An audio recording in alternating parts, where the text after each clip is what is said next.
PT റീഡിങ്ങിൻ്റെ അകത്ത് ചില കുട്ടികൾക്കൊക്കെ ആ ഒരു ടാസ്ക് മാത്രം എപ്പോഴും അവർ തോറ്റുപോകുന്നു. അതായത് സ്പീക്കിംഗ്, റൈറ്റിംഗ്, ലിസണിങ്ങിൽ നല്ല സ്കോർ ഉണ്ടെങ്കിലും റീഡിങ്ങിൻ്റെ അകത്ത് അവരുടെ സ്കോർ ഒരിക്കലും ഒരു ഹൈ സ്കോറിലോട്ട് എത്തുന്നില്ല. പ്രത്യേകിച്ച് നഴ്സിംഗ് അഡ്മിഷന് വേണ്ടി നോക്കുന്ന സ്റ്റുഡൻറ് വിസാക്കാർക്കും ആപ്ര രജിസ്ട്രേഷൻ നോക്കുന്ന നേഴ്സസുമാണ് റീഡിങ്ങിൽ ഏറ്റവും കൂടുതൽ ഡിഫിക്കൽറ്റി ഫേസ് ചെയ്യുന്നത്. നിങ്ങൾക്ക് റീഡിങ്ങിൻ്റെ അകത്ത് ഒരു ഹൈ സ്കോർ വേണമെങ്കിൽ ഏറ്റവും ഇമ്പോർട്ടൻറ്റ് നിങ്ങളുടെ ഫാസ്റ്റ് റീഡിംഗ് എബിലിറ്റിയാണ്. കാരണം ഓഗസ്റ്റ് 7 മുമ്പ് 30 മിനിറ്റ് റീഡിംഗ് സെക്ഷൻ ഉണ്ടായിരുന്നെങ്കിൽ ഇപ്പോൾ ഏകദേശം ഒരു 20 to 22 മിനിറ്റ്സ് മാത്രമേ റീഡിംഗ് ഉള്ളൂ.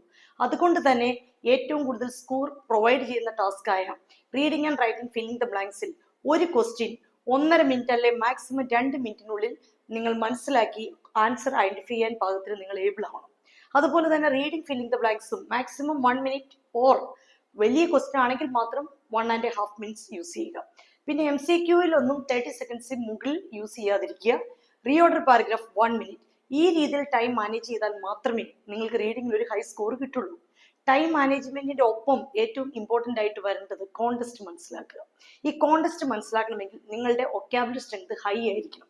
അത് എല്ലാ ദിവസവും ഒരു 30 മിനിറ്റ്സ് റീഡിംഗിൽ സ്പെൻഡ് ചെയ്ത് അറിയാൻ മേലാത്ത ഒക്കാബുലറി എഴുതി വെച്ച് അതിന്റെ സ്ട്രെങ്ത് കൂട്ടിയാൽ മാത്രമേ നിങ്ങളുടെ ഒക്കാബുലറി സ്ട്രെങ്ത് ഇംപ്രൂവ് ചെയ്യത്തുള്ളൂ. അതുപോലെ തന്നെ റീഡിങ്ങിന് വേണ്ടിയുള്ള ഗ്രാമർ, അഡ്വാൻസ് ഗ്രാമർ, ഈ കാര്യങ്ങളും കൂടി മനസ്സിലാക്കിയിരിക്കണം. എങ്കിൽ മാത്രമേ ഇപ്പോഴത്തെ അവസ്ഥയിൽ റീഡിങ്ങിന്റെ അകത്ത് ഒരു ഹൈ സ്കോർ കിട്ടുകയുള്ളൂ. Thank you.